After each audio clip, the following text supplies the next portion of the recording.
feel to reunite with the Guardians family?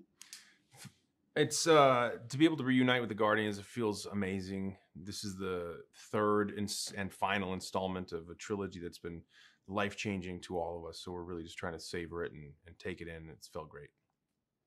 What would you say is the tone of Guardians of the Galaxy Volume 3? Um, the tone of Volume 3 is similar to 1 and to 2. It's irreverent, grand, emotional, spectacular, colorful, vibrant, strange.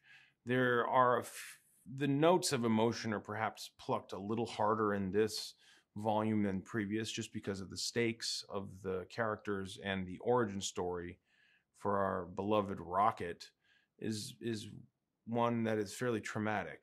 And so the tone is the same. They're just maybe a little bit more emotional than before. We find Peter Quill in a different place mentally when the film opens. Tell us about that. Yeah, Quill's a person who's always defined himself by, well, ever since Guardians 1, has defined himself by being the leader of this band of misfits, and Guardians 2 defines himself again by having been raised by Yondu. He has a deeper understanding of who he is, but everyone keeps losing. Everyone keeps dying on him. So his identity is a guy who keeps losing everyone who's close to him. And now Gamora is essentially dead. The version of her that's back is not the same version as the one that he fell in love with. They don't have the same shared communal experiences. So it's emotional. It's painful, and he's struggling. There's a lot of emotion for your character in this one. As an actor, what did you like most about expanding your range in this part, and why? Well, I think as a person who's in the business of creating a performance or art, you're always desperate to test yourself and to expand your abilities. And I had the opportunity to do that on this in regards to the emotions surrounding Gamora and Rocket. Tell us about the music and the needle drop moments. Yeah, we have a lot of really great Guardians of the Galaxy have been now. People come to know the Guardians of the Galaxy by the music, and in this, it's no different.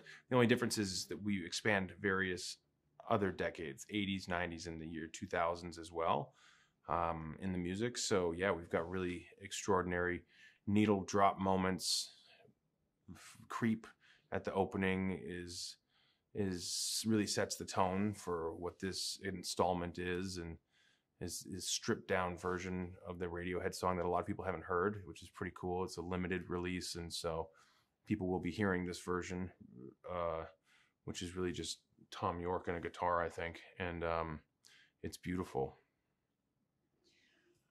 What can fans look forward to in terms of action on this film? The action has really been elevated on this film, I think, due to not only the advent of smaller high-speed cameras that don't require as much light as before. We've been able to, or James has been able to construct these action sequences and stitch together what appear to be long one-shots, but while simultaneously going in and out of various shutter speeds. So it goes slow motion into really fast motion into ultra slow motion, like 1500 frame a second. Before, if you ever to do something that high speed, you would need a phantom camera and you would need a ton of light. And to do a long dynamic action sequence, for example, there's one during the movie No Sleep Till Brooklyn is playing, and it's all plays in this giant hallway as a long one shot. You never would literally be able to do an action sequence like that before the advent of these high speed, lightweight cameras. And combining that with the levels of animation that are put into it, it's unprecedented. So it's really groundbreaking, and I feel like I'm so proud of it. It's incredible. What has it meant to you to work with James Gunn on this trilogy? Oh man, James is the best. He's a really great dude. He's super funny. We have the same love language of, dark humor and cutting each other down. It's kind of it seems counterintuitive, but it's a way that we show each other that we love each other is to basically give each other free reign to be as funny and mean as possible. That's maybe it's a Midwest thing, but it's meant the world. I spoke at his wedding, and I cared deeply about him as a person outside of just his relationship to me as a director to an actor. We're friends, and it's been incredible. It's been an incredible 10 years. I know I'll have him in my life forever, but the days of him directing me may be over, and so that in that regard, it's kind of sad. What do you hope audiences will experience when they watch Guardians of the Galaxy Volume 3? I hope that the audience's experience was the same to mine in watching the film, because I am in the film, but I also am a fan of these films. And that is to feel as though they've been taken on a complete journey, that we never cheapened the original titles, that we honor the first 2 volumes, that we naturally allow it to grow, that we weren't cynically making decisions based on the longevity of the franchise with an eye on the business of like, oh, we better keep these around so we can do a bunch more episodes. This feels final, and I think that is less and less. That happens less and less when industry and art merge, like it does in big business Hollywood with these multi-million-dollar movies, billion-dollar franchises. It's pretty rare that people are willing to let them end in the way that best suits the story, not the way that best suits the business model.